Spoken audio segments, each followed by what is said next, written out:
ప్రభునందు నాకు అత్యంత ప్రియమైనటువంటి వాళ్ళారా, మన ప్రభువును రక్షకుడైనటువంటి యేసుక్రీస్తు వారి యొక్క శుభనామములు మీ అందరికీ నా హృదయపూర్వకమైన శుభములు, వందనములు తెలియజేస్తున్నాను. ఉదయకాల సమయంలో దేవుని వాక్యాన్ని ధ్యానం చేసుకుందాం. ఈరోజు వాక్య ధ్యానం కొరకు మనం తీసుకున్నటువంటి లేఖన భాగము మలాకీ గ్రంథము 4వ అధ్యాయము 2వ వచనం చదువుకుందాం. అయితే నా నామమందు భయభక్తులు గలవారగు మీకు నీతి సూర్యుడు ఉదయించును, అతని రెక్కలు ఆరోగ్యము కలుగజేయను గనుక మీరు బయలుదేరి కురవిన దూడలు గంతులు వేయినట్లు గంతులు వేయుదురు. ఆమేన్. దేవుని నామమునకు మహిమ కలుగును గాక. శ్రేష్టమైనటువంటి వాక్య భాగాన్ని మనం ఇక్కడ చదువుతున్నాము.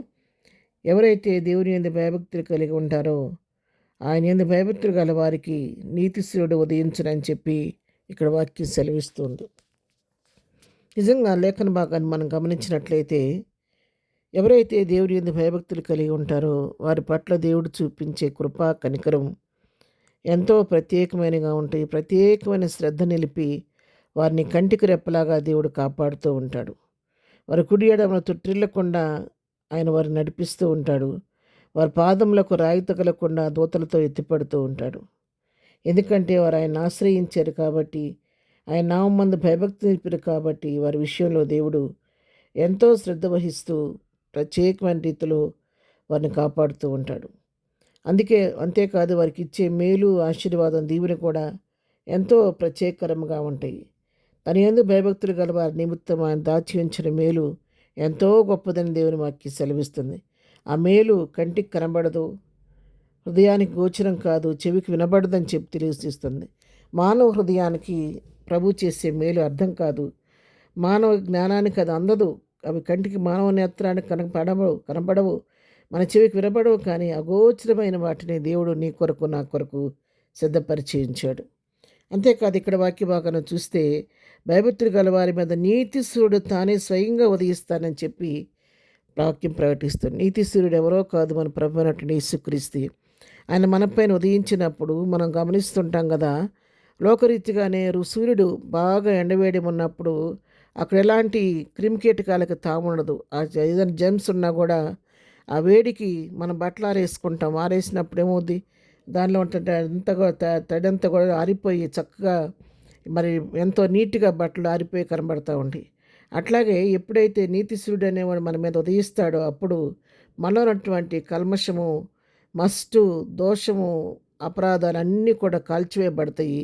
మనలో ఉన్నటువంటి సమస్తమైన దేవునికి అవిధేయమైన కార్యాలు కాల్చివేయబడ్డప్పుడు దేవుని యొక్క నీతి కిరణాలు, ఆ సూర్యకిరణాలు నీలోకి నాలోకి ప్రసరించినప్పుడు ఆయన పునరుద్ధాన శక్తి నిన్ను నన్ను తాకినప్పుడు ఏమవుద్దంటే నూతనమైన బలాన్ని, శక్తిని మనం పొందుకుంటాము. ఆత్మీయంగా, శారీరకంగా, మానసికంగా మనం బలపరచబడి నూతన ఉత్తేజాన్ని పొందుకుంటాం. అందుకే ఇక్కడ అంటాడు, నీతి సూర్యుడు ఉదయించును, అతని రెక్కలు ఆరోగ్యం కలుగు చేయను. ఆ రెక్కలు ఏం చేస్తాయి అంటే దేవుని బిడ్డలకు ఆరోగ్యాన్ని కలుగు చేస్తాయి అంట.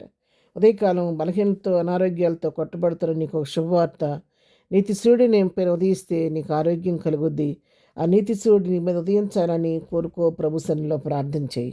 ఎప్పుడైతే నీతి సూర్యుడు మన మీద ఉదయిస్తాడో అప్పుడు మనం ఏం చేస్తామంటే, నువ్వు ఆయన రెక్కల ఆరోగ్యం కలుగు చేసినప్పుడు ఎలా అవుతామంటే, మీరు బయలుదేరి క్రొవ్విన దూడలు గంతులు వేయనట్లు గంతులు వేయదురు.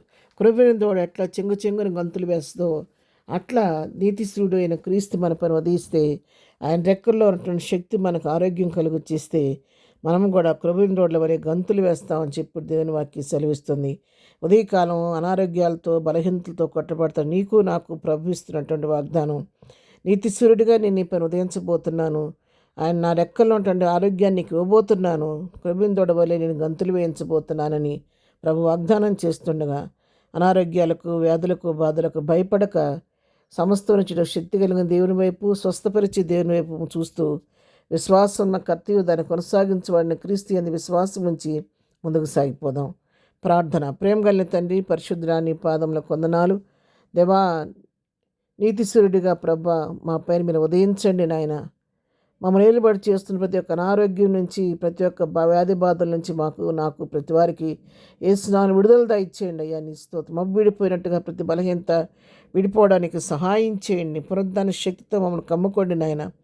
నీ ఆరోగ్యం రెక్కల కింద ఉన్న ఆరోగ్యాన్ని మాకు అనుగ్రహించండి. రెక్కలతో మనం కప్పండి ప్రభువా. నీకు స్తోత్రాలు.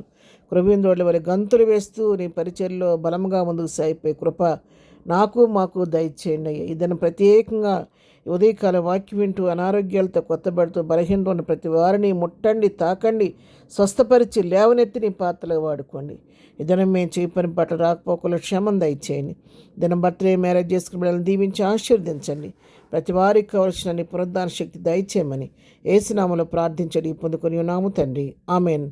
ప్రభు కృప సదాకాలం మనందరికీ తోడై నడిపించును గాక. ఆమెన్.